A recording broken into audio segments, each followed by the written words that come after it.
इन्होंने देखो आज एक तो इतना गरीब है, फाइनेंशियली इतनी वित्तीय हालत उसकी कमजोर है कि रिक्शा चला रहा है।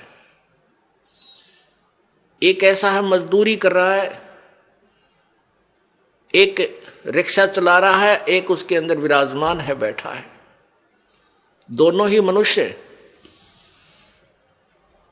तो पुण्यात्माओं, एक गाड़ी चला रहा है ड्राइवर, एक मालिक उसमें बैठा है और गाड़ी भी मालिक की है। तो इतना भेद यूं क्यों हो गया?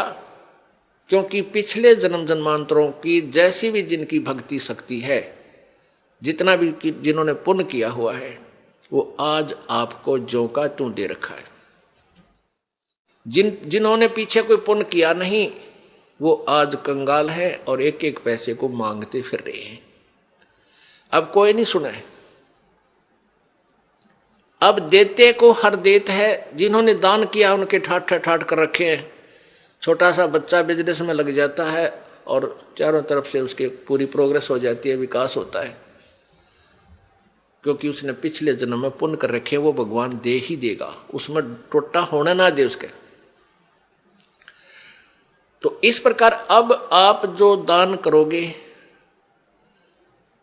प्रथम तो आप इस बात से परिचित हो जाओगे कि अब जो दान करोगे उसका बेनिफिट केवल अगले जन्म में लेने की चाह मत रखना।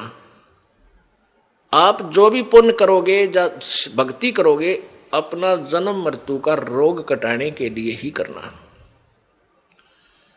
फिर रही बात आपको यहां की सुविधाएं, ये तो अपने आप मिलेंगी। ये भक्ति का जो बाई प्रोडक्ट है, यहां की सुविधा तो आपको फ्री ऑफ कॉस्ट देगा। ये भक्ति की विधि ऐसी है, ये भक्ति का वो यथार्थ वे है, पूजा का साधन है, जिससे आपको यहां की सुविधाएं तो अपने आप मिलेंगी, मांगने की आवश्यकता नहीं पड़ेगी आपको। जैसे गेहूं बीज दिया किसान ने। अब किसान का प्रथम उद्देश्य है कि भाई गेहूं हो, मेरा बालक मेरा परिवार भूखा ना मरे, हम जीवित रहें, अन्न को खाएं। और उसके साथ फिर भूसा और बन गया, वो तूड़ा बन गया, तूड़ा जिसको चारा बोलते हैं पशुओं का, वो तो पहले बना। उसका उद्देश्य केवल ये था कि मुझे गेहूं मिले। यहां भी आप देखते हो कि कई लोग ऐसे हैं पैसे वाले, इतना उनका बड़ा फार्म होते हैं, इन क्रेनों से कटवा डालते हैं, गेहूं की बाली बाली निकाल लेते हैं और नीचे वो तूड़ा चारा काट कूट देते हैं, अंदर ही पड़ा रहता है। उनका उद्देश्य गेहूं बीजना ही था। और वो जो तूड़ा है, वो चारा, वो फ्री में होता है, वो अवश्य ही होगा। तो आप यहाँ संसारिक जो आपके ये कार कोठी और धन सुविधाएं आवश्यकता, ये तो तूड़ा समझो इस भक्ति का, ये चारा आपको आप पे मिलेगा। और असली धन है मोक्ष।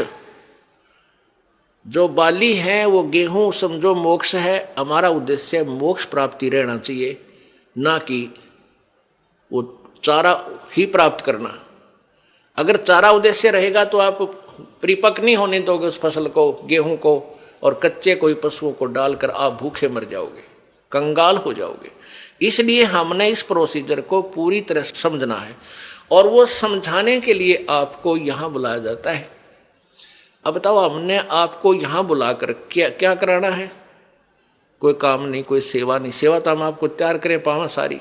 बच्चे लग रहे हैं यहाँ पुण्यात्मा, जिनको पता लग रहा है कि ये सब अपने भाई हैं, सतलोक के वासी हैं। अब ये भूल भटक गए, यहाँ काल के जाल में फंसे हुए हैं और इनकी जितनी हम सेवा करेंगे, ये मालिक के बच्चे हैं, परमात्मा लाभ देगा सेवा करने वालों को। और आपकी फिर यहाँ ऑपरेशन होगा मोतियाबिंद का। तुम कहाँ फंसे हुए हो, क्या करना था, यहाँ आए किस लिए थे, तुम कर क्या रहे हो? कोटि जन्म तन भर मत होगे, कुछ ना हाथ लग्या रे, कुकर शुकर खरबा बोरे, कौआ हंस बुगारे। करोड़ों जन्म हो गए तो आप जी ने यही कर्म करते ना, अभी तक कुछ भी पल्ला ना पड़ा। आज कोई फैक्ट्री मालिक है, मृत्यु हो जा, कल गधा बन गया, ओ तेरे की। फिर कभी मनुष्य जीवन मिला, फिर कोई पुण्य किया, फिर मनुष्य जीवन मिला, जब वो उसको फैक्ट्री मालिक बना देगा और फिर मृत्यु। इस जन्म मृत्यु के रूपी रोग से मुक्त होने के लिए आप जी ने इस ज्ञान को समझकर इस भक्ति मार्ग को उसी उद्देश्य से ग्रहण करना चाहिए जो इसका मूल उद्देश्य है। देते को हर देत है जहां तहां से आन, ना दिया वो मांगते फिर यो साहेब सुने नहीं कान।